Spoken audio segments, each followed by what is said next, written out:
दोस्तों एक टाइम था जब पेटीएम डिजिटल पेमेंट का चेहरा बन चुका था। लोग ऑनलाइन पेमेंट का मतलब ही पेटीएम करना समझने लगे थे। और फिर 8 नवंबर 2016 को भारत में नोटबंदी के बाद पेटीएम भारतीय डिजिटल पेमेंट के मार्केट में सबसे बड़ा प्लेयर बन गया और फर्स्ट मूवर एडवांटेज ने पेटीएम को इस इंडस्ट्री का किंग बना दिया था। लेकिन फिर ऐसा क्या हुआ जिसने पेटीएम के डाउनफॉल की नींव रखी और क्यों आज ये कंपनी अपने इन्वेस्टर्स की आंखों में खटक रहा है? आज के इस वीडियो में हम आपको पेटीएम के राइज एंड फॉल की पूरी स्टोरी बताएंगे।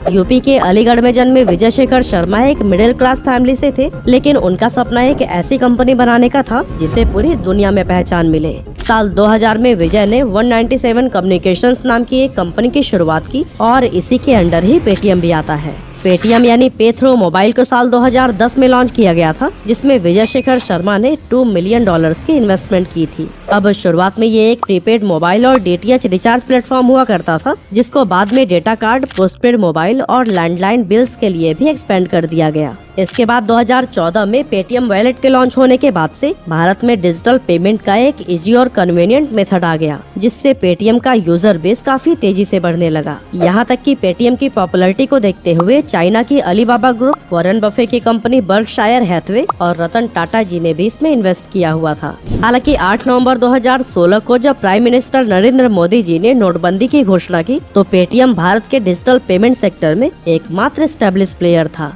अब यहाँ पेटीएम के ऑफिशियल्स ने सिचुएशन का फायदा उठाने का सोचा और अगले ही दिन देश के सारे न्यूज़पेपर में प्राइम मिनिस्टर की फोटो के साथ अपनी एडवर्टीजमेंट पब्लिश करा दी, जिसमें पेटीएम ने भारत को डिजिटल पेमेंट के क्षेत्र में आगे ले जाने के लिए पीएम मोदी को कांग्रेचुलेट किया था। लेकिन ये स्ट्रैटेजी पेटीएम पर ही बैकफायर कर गई। एक्चुअली अपोजिशन पार्टीज ने आरोप लगाया कि नोटबंदी की मदद से बीजेपी ने पेटीएम को फायदा पहुंचाया है और पेटीएम को सारे सिचुएशन के बारे में पहले से ही पता था। हालांकि पेटीएम ने इस पॉलिटिकल कंट्रोवर्सी पर ज्यादा ध्यान नहीं दिया और मौके का फायदा उठाने पर कंसंट्रेट किया, और यही वजह थी कि महज 1 महीने के अंदर ही पेटीएम के यूजर 14 करोड़ से बढ़कर 27 करोड़ पहुँच गए थे। साल 2015 में पेटीएम ने अपने पेमेंट बैंक की भी शुरुआत की, जो कि आज के समय में उनका एकमात्र प्रॉफिटेबल प्रोडक्ट है। 2017 में इस बैंक को रिजर्व बैंक ऑफ इंडिया से भी अप्रूवल मिल गया और पेटीएम का यूजर बेस और भी ज्यादा स्ट्रॉन्ग होता चला गया। हालांकि 2018 में कुछ केवाईसी दिक्कतों की वजह से इनके नए अकाउंट ओपनिंग पर रोक लगा दिया गया था, पर अगले ही साल इन्हें दोबारा से आगे बढ़ने के लिए अप्रूवल मिल गया। हालांकि आगे चलकर 2022 में भी पेटीएम पेमेंट बैंक और आरबीआई के बीच कुछ गड़बड़ियां देखने को मिली, पर तमाम बैन के बावजूद पेटीएम पेमेंट बैंक काफी सक्सेसफुल रहा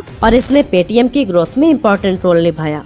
अब आगे समय बीतता गया और डिजिटल पेमेंट के मार्केट में नए नए प्लेयर्स एंटर होते गए, लेकिन इसी बीच पेटीएम एक ऐसी गलती कर गया जिसने उसके अच्छे खासे बिजनेस को हिला कर रख दिया। एक्चुअली एनपीसीआई ने यूपीआई को लॉन्च कर दिया था, जिसकी मदद से बैंक टू बैंक पेमेंट भेजना आसान हो गया और पेटीएम जिस वॉलेट मोड पर चलता था उसकी पॉपुलैरिटी कम होने लगी। हालांकि पेटीएम ने इतनी जल्दी यूपीआई को एक्सेप्ट नहीं किया और यही वजह थी कि उसकी ज्यादातर यूजर्स गूगल पे और फोन पे पर चले गए। हालांकि बाद में पेटीएम ने भी अपने प्लेटफॉर्म पर यूपीआई को ऐड तो किया, पर जब तक पेटीएम को अपनी गलती रियलाइज होती तब तक काफी देर हो चुकी थी। यहाँ से पेटीएम का यूजर बेस कम होने लगा और उनका मार्केट शेयर भी घटता चला गया।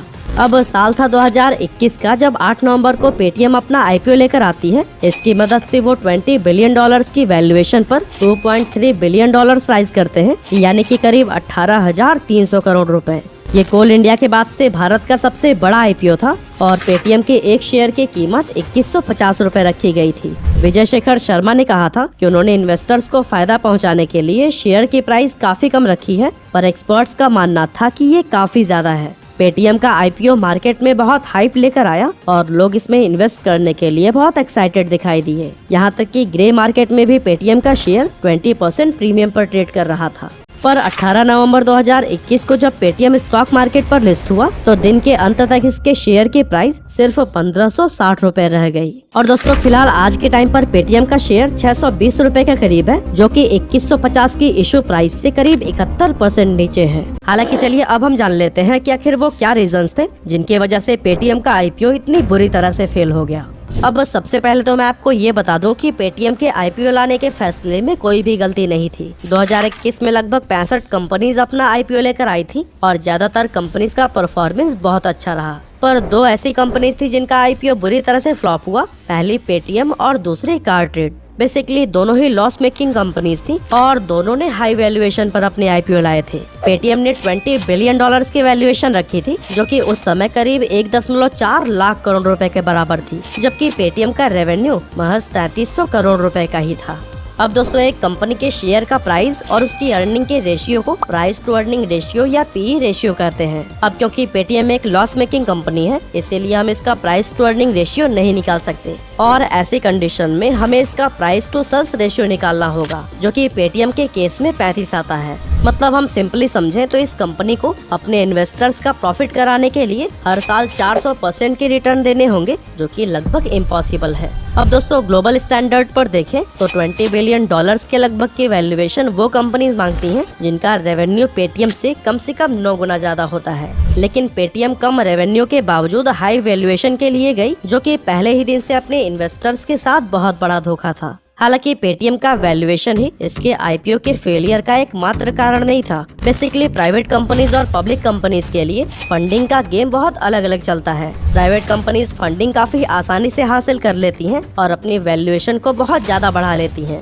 पर पब्लिक बनने के लिए उन्हें अपनी वैल्यूएशन को जस्टिफाई करना होता है। उसके लिए कंपनी के फंडामेंटल्स बहुत स्ट्रॉन्ग होने चाहिए, यानी कि उनके पास एक अच्छी टीम और एक प्रॉपर बिजनेस मॉडल होना चाहिए। लेकिन इसकी कमी पेटीएम के साथ साफ नजर आती है। इस कंपनी का ना कोई ठोस बिजनेस मॉडल है, न प्रॉफिट्स है और न ही प्रॉफिटेबल होने का कोई सॉलिड प्लान। आज के समय में पेटीएम हर एक फाइनेंशियल फील्ड में घुसना चाहती है, पर इनके पास किसी भी चीज में प्रॉपर एक्सपर्टीज नहीं है। पेटीएम ने अपने प्लेटफॉर्म को तो ऑल इन वन ऐप बना दिया है, जहां पर आप मोबाइल रिचार्ज से लेकर bill payment, UPI transfer, policy खरीदना, इन्वेस्टमेंट करना, गेम खेलना, मूवीज, बस और इवेंट की टिकट्स बुक करने जैसा कोई भी काम कर सकते हैं। और दोस्तों, यही वजह है कि पेटीएम का इंटरफेस इतना कंफ्यूजिंग हो चुका है कि यूजर्स इसके प्लेटफॉर्म पर आना पसंद ही नहीं करते। पेटीएम तो कई सारे बिजनेसेस में घुस चुका है, लेकिन इसके सिर्फ 2 बिजनेसेस ही सक्सेसफुल हैं, पेटीएम पेमेंट बैंक और पेटीएम फास्टैग। अपने पेमेंट बैंक में पेटीएम ने लगातार आरबीआई के रूल्स एंड रेगुलेशंस को ताक पर रखा है, जिसके कारण उन्हें काफी सारे प्रॉब्लम्स का भी सामना करना पड़ा है। पर प्रेजेंट सिचुएशन की बात करें तो पेटीएम पेमेंट बैंक इस कंपनी को लगातार प्रॉफिट कमा कर दे रहा है।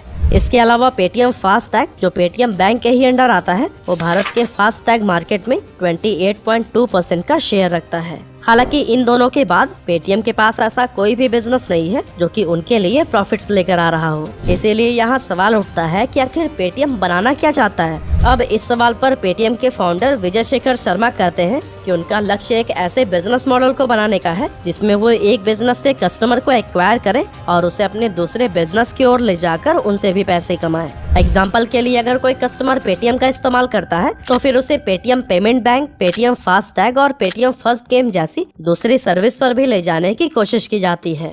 लेकिन विजय शेखर शर्मा का ये मास्टर प्लान इन्वेस्टर्स की समझ से बाहर है और इसीलिए वो उन्हें सीरियसली लेने को तैयार नहीं है। अब बिजनेस के मामले में तो पेटीएम फेल हो ही रहा है, पर अब तो इसकी किस्मत भी इससे मुंह मोड़ती नजर आ रही है। एक्चुअली पेटीएम के पास दूसरे फिनटेक स्टार्टअप के कंपैरिजन में एक ही एडवांटेज था और वो था उनका वास्ट यूजर डेटा, जिससे वो मार्केट में लीड ले सकते थे। पर 2021 में आरबीआई के अकाउंट एग्रीगेटर नेटवर्क इनिशिएटिव ने पेटीएम से ये भी छीन लिया। इस इनिशिएटिव के तहत भारत के सारे फिनटेक स्टार्टअप्स एक दूसरे के यूजर डेटा को इस्तेमाल कर सकते हैं। मतलब कि अगर पेटीएम को पता है कि उनका कस्टमर इन्वेस्टमेंट करने में इंटरेस्टेड है, तो फिर उनका ये डेटा फोन पे, गूगल पे और दूसरे फिनटेक एप्स के पास भी होगा। और दोस्तों, इसी के कारण पेटीएम के हाथ से रेवेन्यू जनरेट करने का एक और तरीका छिन चुका है। मगर फिर भी आप अगर नोटिस करेंगे तो पेटीएम लगातार एक्सपेंड कर रहा है और नए नए बिजनेसेस में हाथ आजमाता जा रहा है। ऐसा इसलिए क्योंकि ऐसी कंपनीज का मेन फोकस प्रॉफिट कमाने पर नहीं, बल्कि कस्टमर का बिहेवियर चेंज करने पर होता है। पेटीएम आपको अपने प्लेटफॉर्म के थ्रू पेमेंट करने पर रिवॉर्ड और कैशबैक इसलिए देता है जिससे आपको उनके प्लेटफॉर्म की आदत लग जाए और आप इनके इकोसिस्टम में ही फंस कर रह जाओ। होपफुली आने वाले समय में पेटीएम प्रॉफिटेबल बनेगा और अपने इन्वेस्टर्स को हुए लॉस को प्रॉफिट में बदलेगा। वैसे पेटीएम को वापसी के लिए क्या करना चाहिए, आप अपना ओपिनियन भी हमें कमेंट में जरूर बताइएगा।